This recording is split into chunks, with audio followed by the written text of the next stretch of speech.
فرما رہے ہیں قرآن اتارا بھی ہم نے ہے، حفاظت بھی ہم کریں گے۔ علماء نے دلیل کے طور پہ پیش کیا تورات محفوظ نہیں ہے، وعدہ جو نہیں تھا، انجیل محفوظ نہیں ہے، وعدہ جو نہیں تھا، زبور محفوظ نہیں ہے، وعدہ جو نہیں تھا، تحریف ہو گئی، بدل گئی ہے، لیکن قرآن کریم جیسے نبوت کے دور میں تھا ایسے ہی آج ہے، قرآن محفوظ ہے۔ لوگوں نے کوشش کی ہے بدلنے کی لیکن بدل نہیں سکے، کیونکہ قرآن کا وعدہ ہے اِنَّا نَحْنُ نَزَّلْنَا الذِّكْرَ وَإِنَّا لَهُ لَحَافِظُونَ۔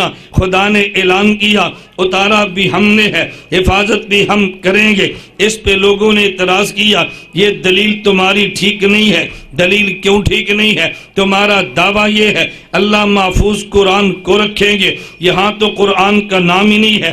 اس آیت میں تو یہ ہے اِنَّا نَحْنُ نَزَّلْنَا الذِّكْرَ، ہم نے ذکر اتارا ہے، ذکر کی حفاظت بھی کریں گے۔ قرآن نہیں کہا بلکہ ذکر کہا ہے۔ جس طرح ذکر قرآن ہے اسی طرح ذکر تورات ہے، جیسے ذکر قرآن ہے ذکر انجیل بھی ہے، جیسے ذکر قرآن ہے ذکر داؤد ذکر زبور بھی ہے، جیسے ذکر قرآن ہے اسی طرح ذکر ابراہیم کے صحیفے بھی ہے۔ اس پہ کیا دلیل ہے؟ اس ذکر سے مراد قرآن ہے۔ جب یہ اعتراض کیا جواب دیوبند والوں نے دیا ہے کہ عربی زبان کے دو لفظ ہیں، نمبر 1 نزل ينزل تنزیلا، نمبر 2 انزل ينزل انزالا۔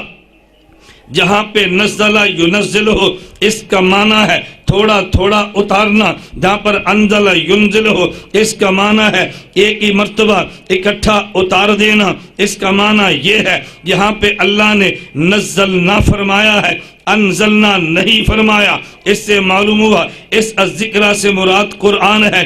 تورات اکٹھی اتاری ہے، زبور اکٹھی اتاری ہے، انجیل اکٹھی اتاری ہے۔ اگر تورات و زبور ہوتے اللہ انزلنا فرماتا، انزلنا نہیں فرمایا، نزلنا فرمایا۔ اس سے مراد وہ ذکر ہے جو تھوڑا تھوڑا اترا، وہ تورات نہیں قرآن ہے، انجیل نہیں قرآن ہے۔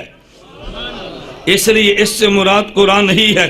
پھر سوال آ گیا، لوگ تو بات کرتے ہیں، پھر سوال پھر اعتراض کہ اگر تمہاری بات کو مان لے قرآن تمہارا جواب نہیں مانتا، کیا جی کیوں نہیں مانتا؟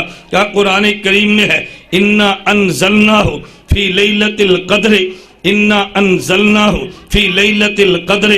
یہاں تو نزلنا نہیں ہے، یہاں تو انزلنا ہے۔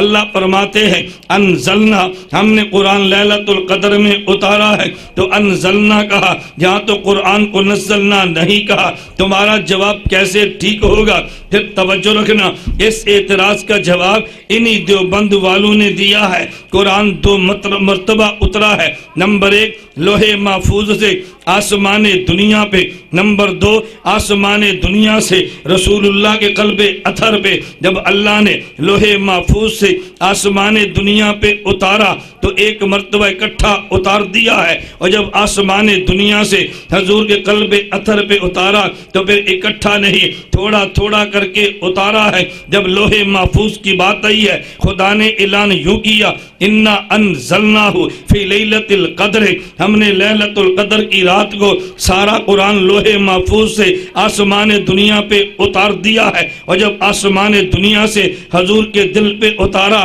پھر فرمایا فَإِنَّهُ نَزَّلَهُ عَلَىٰ قَلْبِكَ، آسمان دنیا پہ ایک مرتبہ اتارا ہے، آسمان دنیا سے حضور کے دل پہ تھوڑا تھوڑا اتارا ہے۔ انزلنا اپنی جگہ پر ہے، نزلنا اپنی جگہ پر ہے، دو ہو گئے۔